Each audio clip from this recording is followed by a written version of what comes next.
نحمدہ ونصلی علی رسولہ الکریم اما بعد فاعوذ باللہ من الشیطان الرجیم بسم اللہ الرحمن الرحیم۔ شروع اللہ تعالیٰ کے نام سے جو بڑا مہربان اور نہایت رحم فرمانے والا ہے۔ بزرگوں کی دیکھ بھال یا ایلڈرلی کیئر پروگرام پر مجھے آپ کے ساتھ بات کرنی ہے۔ یہ بزرگ کون ہیں؟ قرآن پاک میں سورۃ حج میں اللہ تعالیٰ فرماتے ہیں کہ یہ پوری ایک تفصیل ہے اللہ تعالیٰ جتنے بھی ہمارے ماں کے پیٹ میں ہمارا جو 9 مہینے کا عرصہ گزرتا ہے اس میں اللہ تعالیٰ اس کی پوری بتا رہے ہیں کہ کس کس شکل کے تم وہاں پہ ہوتے اور کس طرح سے تمہاری وہاں پہ پرورش میں کرتا ہوں۔ اور پھر اس کے بعد اللہ تعالیٰ کہتے ہیں ثم نخرجکم طفلا، پھر تمہیں میں ایک بچے کی شکل میں نکال لاتا ہوں۔ ثم لتبلغوا اشدکم، پھر تم میں سے کوئی جوانی کو پہنچتا ہے۔ ومنکم من یتوفی، اور تم میں سے کوئی پہلے ہی واپس بلا لیا جاتا ہے۔ ومنکم من یرد الی ارذل العمر، اور کوئی بدترین عمر کی طرف پھیر دیا جاتا ہے۔ لکی لا یعلم من بعد علم شیئا، تاکہ سب کچھ جاننے کے بعد پھر کچھ نہ جانے۔ یہ بڑھاپے کی وہ تصویر ہے، اور ہماری زندگی میں جو ادوار آتے ہیں اس کے بارے میں اللہ تعالیٰ ہمیں بتاتے ہیں، اور ہم سبھی اس میں سے گزرتے ہیں کہ وہ بچپن ہوتا ہے، اور پھر بچپن دیکھتے ہی دیکھتے جوانی میں بدلتی ہے، اور پھر جوانی ڈھلنا شروع ہوتی ہے، اور پھر اس وقت بڑھاپا آتا ہے۔ اور اس بڑھاپے میں جو انسان بڑا ذہین، فتین، بڑا کاروباری، بڑا لائق، بڑا بزنس مین سب کچھ ہوتا ہے، لیکن اس بڑھاپے میں اس کی عقل سمجھ جو ہے وہ بالکل کم ہو جاتی ہے، اور اس کے جو اعضاء ہیں وہ ضعیف ہو جاتے ہیں، اٹھنا بیٹھنا مشکل ہو جاتا ہے، دانت گر جاتے ہیں، کھانا مشکل ہوتا ہے، نظر کمزور ہو جاتی ہے، جوڑوں میں دردیں شروع ہو جاتی ہیں، یا اس سے بھی آگے بڑھ کر وہ بالکل نحیف و نزار ہو جاتا ہے، اور اس کو اٹھنے کے لیے بھی سہارا چاہیے ہوتا ہے، چلنے کے لیے بھی سہارا چاہیے ہوتا ہے، اور بسا اوقات تھوڑی بہت بھی بیماری آئے تو پھر وہ بالکل بستر کے ساتھ لگ جاتا ہے، اور کلی طور پر ایک طرح کا محتاج ہو جاتا ہے۔ تو اللہ تعالیٰ یہ ہمیں بتا بھی رہے ہیں، اور ہم اس کو اپنے ہی گھر میں دیکھتے بھی ہیں کہ کس طرح سے یہ ادوار جو ہیں یہ ایک ہی گھر میں موجود ہوتے ہیں۔ ایک بچہ بھی ہوتا ہے، ایک جوان بھی ہوتا ہے، ایک درمیانی عمر کا ہوتا ہے، اور ایک بوڑھا ہوتا ہے۔ اللہ تعالیٰ کہتے ہیں یہ تمہاری زندگی میں امتحان کی تمہاری سٹیجز ہیں۔ پہلے تمہارے ماں باپ تمہاری دیکھ بھال کرتے تھے، تمہیں تو رونا ہی آتا تھا، اور بھوک کا بھی اسی سے پتہ چلتا تھا، تمہاری ضروریات کہ تمہیں بدلنے ہیں کپڑے تمہارے، وہ بھی تمہارے رونے سے ہی پتہ چلتا تھا۔ کوئی پیٹ میں درد ہے، بیماری ہے، بس تم تو روتے ہی تھے، اور ماں بہلاتی تھی اور یہ سارے کام کرتی تھی، اور باپ اس کے ساتھ برابر کی محنت کرتا تھا۔ اور پھر اس کے بعد جوانی جب ہو گئی اس وقت تک بھی، اور اس کے بعد کے دور میں بھی ماں باپ جو ہیں اپنے بچوں کو سپورٹ بھی کرتے رہتے ہیں، پڑھاتے ہیں، ان کے کھانے پینے کا، ان کی ہر خواہش پوری کرتے ہیں، اور وہ جتنا بھی تنگ کریں وہ اس کو انجوائے کرتے رہتے ہیں، وہ اس پر خوش ہوتے رہتے ہیں، تنگ نہیں ہوتے۔ وہ ان کی ساری باتیں ان کو دیکھ دیکھ کے اور ان کے ساتھ ان کو لپٹا کے خوش ہوتے ہیں۔ اور پھر ایسا وقت آتا ہے، اور یہ ایسا نہیں ہے کہ بس ہمارے ماں باپ کی زندگی میں آنا ہے اور انہوں نے بوڑھے ہونا ہے اور ہم نے تو ایسے ہی جوان اور تن و مند اور توانا ہی رہنا ہے۔ اس سے بڑا کوئی جھوٹ نہیں ہے، اور اس سے بڑا کوئی دھوکہ نہیں ہے جو ہم اپنی آنکھوں کے سامنے ہوتا دیکھتے ہیں اور پھر ہم اس پر یقین اگر نہیں کرتے تو یہ انتہا درجے کی ایک بے وقوفی ہے۔ محتاجی بدلتی ہے، پہلے بچہ محتاج تھا، اب اس بچے کو پالنے والے ماں باپ جو ہیں وہ محتاج ہو گئے، وہ ضرورت مند ہو گئے۔ تو ماں باپ نے تو اپنے اس دور میں جو ان کی زندگی کا سنہری دور تھا وہ بھی عیش و عشرت میں ڈوبے رہتے، وہ کہتے اس بچے کا ہمارے اوپر کیوں بوجھ ہے، ایسا نہیں ہوا۔ تو اب جب ان کی باری آئی ہے تو آپ کو بھی مجھے بھی اپنے بزرگوں کی دیکھ بھال کرنی ہے۔ کیوں کرنی ہے؟ اس لیے کہ یہ ہمارے والدین ہیں، اور اللہ تعالیٰ نے والدین کی طرف ایک محبت کی نظر ڈالنے کو بھی حج اکبر کہا ہے. ہمیں ان کا خیال رکھنا ہے. وہ ہم سے محبت کرتے ہیں، اور ابھی بھی ماں اور باپ کو کچھ سمجھ آئے نہ آئے یہ سمجھ آتی رہتی، یا اللہ ہمارے بچوں کی خیر، یا اللہ ہمارے بچوں کی خیر، یا اللہ اس کے بچے پاس ہو جائیں، یا اللہ یہ کامیاب ہو جائے، یا اللہ اس کی روزی. ماں باپ اس بڑھاپے میں بھی جاب اور کچھ نہیں آتا، دعائیں پھر بھی سمجھ آتی رہتی ہیں. اور انہوں نے جتنی قربانیاں دی ہوئی ہیں ہمارے لیے، شاید اس کا احساس بچوں کو نہیں ہوتا، مگر جب وہ خود قربانیاں دیتے ہیں اپنی اولاد کے لیے تو پھر انہیں کچھ سمجھ آتی ہے. بیٹیاں بھی جب دوسرے گھر میں جاتی ہیں اور راتوں کو اپنا بچہ لے کے جاگتی ہیں تو پھر کہتی ہیں کہ ہمیں امی آپ بہت یاد آئے. اور ان کو بھی اس وقت ایک تحفظ کی ضرورت ہوتی ہے، ان کو بھی یہ احساس کہ ہمارا کوئی ہے، کوئی ہمیں دیکھنے والا ہے، ہم اکیلے نہیں ہیں. اور انہوں نے ہمارے ساتھ جو کہتے ہیں نا، ایک کہاوت ہے کہ کوئی آپ کو اپنے سے آگے نہیں دیکھنا چاہتے سوائے ماں باپ کے، کہ باپ جس ترقی کے زینے تک پہنچا ہے وہ اپنے بیٹے کو اس سے اوپر اٹھانا چاہتا ہے، اور کوئی بندہ ایسا نہیں چاہتا. اور پھر یہ بھی سوچ لیں کہ بس کتنے دن ہیں، تھوڑے دن ہیں، کوئی جیتا نہیں ہے، زیادہ سے زیادہ عمر کتنی کوئی جی لے گا. اور بڑھاپا تو بالکل جیسے قبر میں پاؤں لٹکانے والی بات ہوتی ہے. تو اس سے بھی ہمیں تھوڑا سا ایک چیز کھو جانے والی ہوتی ہے تو انسان اس کی قدر زیادہ کرتا ہے. تو بزرگوں کے ساتھ پھر ہمیں یہ ساری وجوہات کی بنا پر سوچ کے ہمیں ان کے ساتھ اچھا معاملہ رکھنا ہے. اور یہاں پر بھی یہ اس صورت میں بھی، صورت بنی اسرائیل میں بھی اللہ تعالیٰ نے فرما دیا، تیرے رب نے فیصلہ کر دیا ہے کہ تم لوگ کسی کی عبادت نہ کرو مگر صرف اس کی، یعنی اللہ تعالیٰ کی. دوسرا، والدین کے ساتھ، اس کے فوراً بعد والدین کے ساتھ نیک سلوک کرو. اگر تمہارے پاس ان میں سے کوئی ایک یا دونوں بوڑھے ہو کر رہیں تو انہیں اف تک نہ کہو، انہیں جھڑک کر جواب نہ دو، بلکہ ان سے احترام کے ساتھ بات کرو. جیسے تم چھوٹے تھے نا تو تم بہت سے بلنڈر اور بہت سی ضدیں اور بہت سی بے جا باتیں کرتے تھے، تمہارے والدین تمہیں بہلاتے تھے.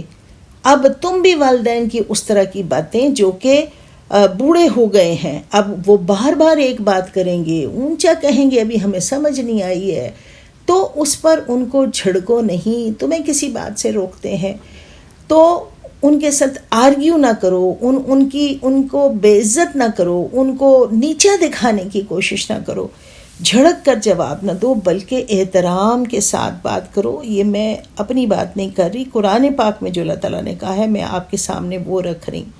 اب ان کا خیال رکھنا کس نے، یہ کس کی ذمہ داری ہے اور کس طرح سے ہم نے رکھنا ہے. یعنی ہمیں اپنا وقت دینا ہے. ہمارے پاس وقت موبائل کے لیے بہت، اپنے خاندان کے لیے بہت، اپنے دوستوں کے لیے بہت، اپنی نوکریوں اور کاروباروں کے لیے بہت، اپنے کھیل اور ہماری ورزش اور ہمارا جم اس کے لیے بہت. لیکن ماں باپ کے لیے بھی ہمیں اس اپنی مصروفیات کی لسٹ میں سے وقت نکالنا ہے. اور یہ نہیں کہ تھکے آ رہے ہیں، بات کرنے کو بھی دل نہیں چاہ رہا، آ کے پڑ گئے ہیں صوفے کے اوپر، نہ کسی کا حال پوچھنے کی فکر ہے، نہ کسی کو دیکھنے کی فکر ہے. ایسا نہیں، بلکہ آپ کا جو اچھا ٹائم ہے وہ آئیں، باقاعدگی سے ماں باپ کو ملیں. اور جو پیسہ آپ نے کمایا ہے کیسے کمایا ہے، ماں باپ نے ہی آپ کے لیے یہ ساری محنتیں کی کہ آپ پیسہ کمانے کے قابل ہوں. جو انہوں نے کمایا آپ پر لگا دیا، اب آپ بھی ان پر رقم لگائیں جو آپ کما رہے ہیں. ان کا جو رہنے کا طریقہ ہے، معیار ہے، اس کو بہتر کریں، ان کو اچھا بیڈ لا دیں، ان کو تحفے دیا کریں، ان کے لیے کوئی مددگار رکھ دیں، اس کو تنخواہ دیں. اور پھر ان کے ساتھ جو ایٹیچیوڈ ہے، جو رویہ ہے، وہ بہت ہی خوبصورت رکھیں، بہت ہی خوبصورت رکھیں. یہ موبائل کی آج کل جو بلا ہمارے سر پہ سوار ہو گئی ہے، بچے آتے ہیں اور موبائل پہ بس وہ ٹٹ ٹٹ ٹٹ کرتے رہتے ہیں، باپ کے پاس بیٹھے رہتے ہیں، ماں کے پاس بیٹھے رہتے ہیں، کوئی نہ حال ہے نہ احوال ہے، نہ کوئی دل کی بات ہے، نہ کوئی ویسے بات ہے. اور بیٹھ کے چلے گئے، شاؤٹ کرنا شروع کر دیا اپنے بچوں پر. ماں باپ تو ذرا اونچا بولیں اس سے ڈر جاتے ہیں. کچھ ان کے ساتھ شیئر نہیں کرنا. پتہ نہیں کون ہے، ان کو تو کوئی عقل سمجھ ہے بھی کہ نہیں. ہم تو بڑے اس وقت کاروباری بنے ہوئے ہیں، ان سے کیا پوچھنا.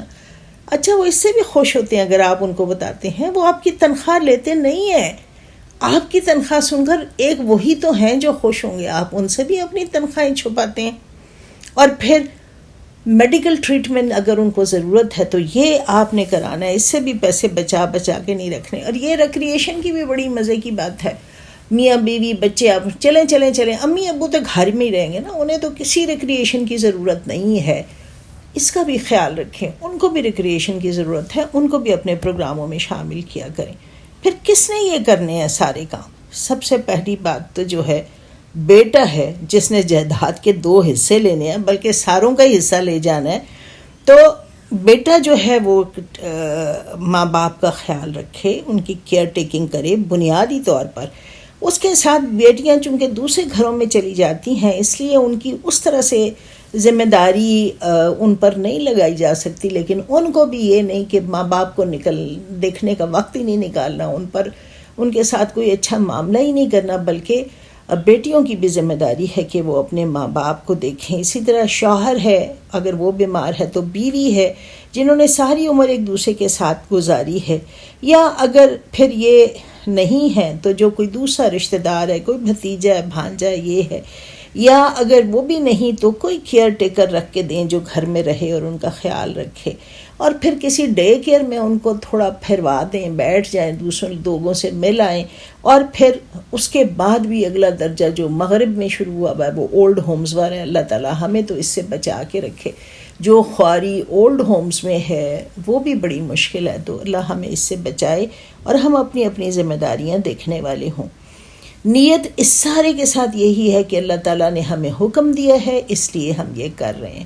اور ہمیں اس سے اللہ تعالیٰ نے اجر کا وعدہ کیا ہے اس رویے پر اور اس خدمت پر، لہٰذا ہم نے یہ کرنی ہے. یہ ہمارے کاموں میں سے ایک بڑا اہم کام ہے. اور ایک پہلو دوسرا بھی ہے کہ جو کیئر ٹیکر ہے، ہوتا ایسے ہے کہ ایک بیٹی کے ذمہ لگ جاتا ہے کہ یہ سنبھالے گی امی کو تو ابو کو، بس اس کی تو شادی بھی نہیں کر سکتے کیونکہ پھر امی کو کون سنبھالے گا اگر اس کی شادی کر دیں گے. اور وہ ساری عمر بیچاری اسی میں بیٹھی رہتی ہے کہ جی کوئی انتظام نہیں تھا. اور سارے بہن بھائی جو ملنے کے لیے آتے ہیں وہ بھی آ کے مہمانوں کی طرح بیٹھ کے اور چلے جائیں گے، حال پوچھیں گے زبانی کلامی، ہاتھ نہیں لگائیں گے قریب ہو کر. اور کسی قسم کی کیئر ٹیکنگ میں، ایک ان کا خیال رکھنے میں، پتہ لینے آئے ہیں اور پتہ لینے کے لیے 2 دن کی مہمان، اور وہ اور ان کی خاطر تواضع جتنا مریض کا پہلے خیال رکھا جاتا ہے اتنا بھی نہیں رکھا جا سکتا. تو ایک تو جو رشتہ دار ہے یا بہن ہے یا بیٹی ہے یا بھابھی ہے، بھابھی جتنا کام کرتی ہے بیٹیاں کرتی تو نہیں ہے، لیکن بھابھی کے نقص آ کے ضرور نکالتی ہیں. یہ کام رہ گیا، بس اتنی تنقیدی نظر سے جائزہ کہ کوئی ستائش، کوئی اس کی شاباش، کوئی اس کا شکریہ نہیں. نقص ڈھونڈنے اور نقص نکالنے ہیں اور وہ اس کی دل آزاریاں کر کے جانی ہیں. تو یہ جو بھی ہمارے بزرگوں کو دیکھ رہے ہیں ہم اس کو تسلیم کریں، اس کو اکنالج کریں، اس کی ستائش کریں، اس کا شکریہ ادا کریں. اور اس کو اگر کوئی مطلب رشتہ داری ہے یا اس کی صحت کا بھی خیال رکھیں اور اس کو کچھ نہ کچھ کوئی تحفہ تحائف دے دیں. اچھا تمہاری امی کی بہت خدمت کرتی ہو، یا اگر کوئی بندہ رکھا ہوا ہے تو اس کے لیے بھی اس کو پے کریں، اس کو کوئی کمپنسیشن جو ہے وہ دیں. اچھا ایک حصہ جو ہم سب سے نیگلیکٹ ہوتا ہے یا ہم سب اس کا خیال نہیں رکھتے، وہ ہے جو کیئر ٹیکر ہے، جو دیکھ بھال کرنے والا ہے، بیٹا ہے، بیٹی ہے، بہو ہے یا کوئی اور ہے رشتہ دار، تو وہ اپنا خیال نہیں رکھتا. حالانکہ وہ اس وقت تک کسی بزرگ کی بھی دیکھ بھال نہیں کر سکتا جب تک وہ اپنی دیکھ بھال نہیں کرتا. اگر اس کی نیند پوری نہیں ہے وہ مریض کو نہیں دیکھ سکے گا. اگر وہ کھانا وقت پہ نہیں کھا رہا، اس کی صحت خراب ہے، وہ بیمار ہو گیا تو مریض متاثر ہوگا. تو اگر وہ ایک بددلی کے ساتھ اپنا اجر ضائع کر رہا ہے، خدمت بھی کر رہا ہے، اجر بھی ضائع کر رہا ہے، تو بھی اس کی ایک سوچ کو مثبت بنانے کی ضرورت ہے. پھر وہ گندے کا گندا، نہ کپڑے بدلنے کی ہوش ہے، نہ کنگھی کرنے کی ہوش ہے، نہ منہ دھونے کی نہیں. یہ والی باتیں جو ہیں یہ ساری اس کی، اگر وہ بیمار ہے اس کے علاج کا خیال ہم رکھیں. اور اگر اس کو بھی تھوڑا سا ریلیف دیں، یہ نہیں کہ ایک بندے کے ذمے لگ گیا ہے وہ کہیں نہ اس کو کسی شادی میں جانا، نہ کسی خوشی میں، نہ کسی آؤٹنگ میں، کبھی آپ بھی ڈیوٹی سنبھالیں آ کے اور اس کو کہیں کہ تم 2 دن ریسٹ کر لو، یا تم یہ اب وہاں چلے جاؤ، یا کوئی فنکشن ہے اس میں چلے جاؤ. تو یہ ساری باتیں جو سیلف کیئر بھی اور جو کیئر ٹیکر ہے اس کا خیال بھی ہمیں کرنا ہے. ہم نے ایک ادارہ بنایا ہوا اسی کے لیے، جس میں کہ ہم جو ہمارے بزرگ ہیں ان کی دیکھ بھال کیسے کی جاتی ہے اس کے بارے میں ایک بنیادی معلومات دیتے ہیں اور بنیادی چیزیں سکھاتے ہیں. یہ راولپنڈی میں ہی ہے اس وقت، راضی ہاسپٹل ہے کمرشل مارکیٹ کے قریب، اس میں ہی ہوتا ہے.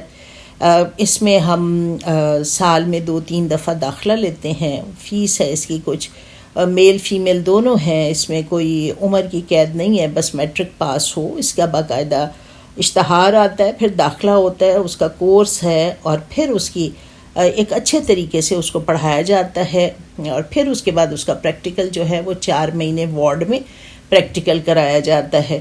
اس کے جو ہم نے کورسز کرائے ہیں، ایلڈرلی ہیلتھ کیئر اسسٹنٹ کی فزیکل ٹریننگ کے کورسز، 2 مہینے کا تھیری اور 4 مہینے کا پریکٹیکل، یہ اور 4 کورسز ہم نے کرائے تھے رشتہ داروں کے لیے کہ جو گھر میں اپنے ہی بزرگوں کو دیکھ رہے ہوتے ہیں، ان کو کیا کیا معلومات بنیادی ہونی چاہیے.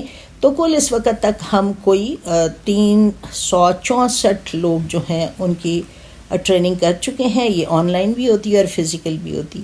اس کے ساتھ دوسرا جو ہم چاہ رہے ہیں، اور ہم نے اس کا بھی آغاز کیا ہے، کہ ان کے لیے ایک میل ملاقات کا مرکز بنایا جائے. ایک تو یہ والی بات بھی ہے کہ ہمارا تو آپس میں ملنا بھی اتنا مشکل ہو گیا ہوا ہے، اور ان بزرگوں بیماروں کو کون ملنے آتا ہے، کسی کے پاس وقت نہیں ہے کہ وہ ان کے پاس آ کے بیٹھے. تو یہ کوئی ایسا مرکز ہو جہاں پہ کہ یہ جا کے مل بیٹھیں، آپس میں کوئی بات کریں، ان کی تھوڑی آؤٹنگ کی صورت بھی ہو جائے. جو لوگ جن کے گھروں میں ایسے بزرگ ہیں وہ ان کو یہاں پہ چھوڑ جائیں، اپنی نوکری کاروبار جو بھی کرنا ہے، اور پھر آ کے ان کو لے لیں، اور پھر ان کو ہم کسی مثبت ایکٹیویٹی میں مصروف کریں. ورنہ تو وہ اگر کچھ بھی کام نہیں کرتے تو اس سے بھی وہ اور بیمار ہوتے ہیں. تو یہ بھی ہمیں سوچنے کی ضرورت ہے. پھر وہ جو رشتہ دار ہیں وہ بھی آپس میں کچھ باتیں جو ہیں وہ شیئر کر لیتے ہیں، ایک دوسرے کو ہمت دیتے ہیں. تو یہ بھی ایک بڑا اچھا منصوبہ ہے، ہم نے اس پر کام شروع کیا ہوا ہے. اور وہاں پہ ہم ان کے لیے کوئی چھوٹی موٹی گیم، کوئی کوئز، ان کے ٹانگیں ہاتھ کچھ ہلتا رہے، ورنہ تو وہ بیچارے پٹھے ہی سکڑ جاتے ہیں اور اکڑ جاتے ہیں.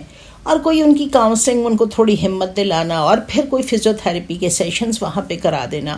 پھر ان کو گھر والوں نے تو کتنا لے کے جاتے ہیں، ہم ان کو سارے بوڑھوں کو، بزرگوں کو لے کے کوئی قریب کا باغ پارک کہیں لے جائیں تو اس پہ بھی وہ بہت خوش ہو جاتے ہیں. ٹیسٹ کرانے والے اپنے رہ جاتے ہیں، تو بزرگوں کے ٹیسٹ اب کون کرائے. بیٹا بھی بہت مصروف، تو بہو بھی بہت مصروف، تو بچے پوتے نواسے بھی بہت مصروف. تو یہ وہاں پہ بھی اس کے لیے فیسیلیٹیشن کے جو ان کے روٹین کے ٹیسٹ ہیں، کوئی بیماری، علاج موٹا وہ بھی کروایا جا سکتا. تو اللہ تعالیٰ ہمیں توفیق دے کہ اس منصوبے کو ہم بہتر طور پر چلا سکیں، اور اپنے بزرگوں کی بہت اچھی دیکھ بھال کر کے تو ہم اپنی آخرت سنوار سکیں. وآخر الدعوانا ان الحمد للہ رب العالمین.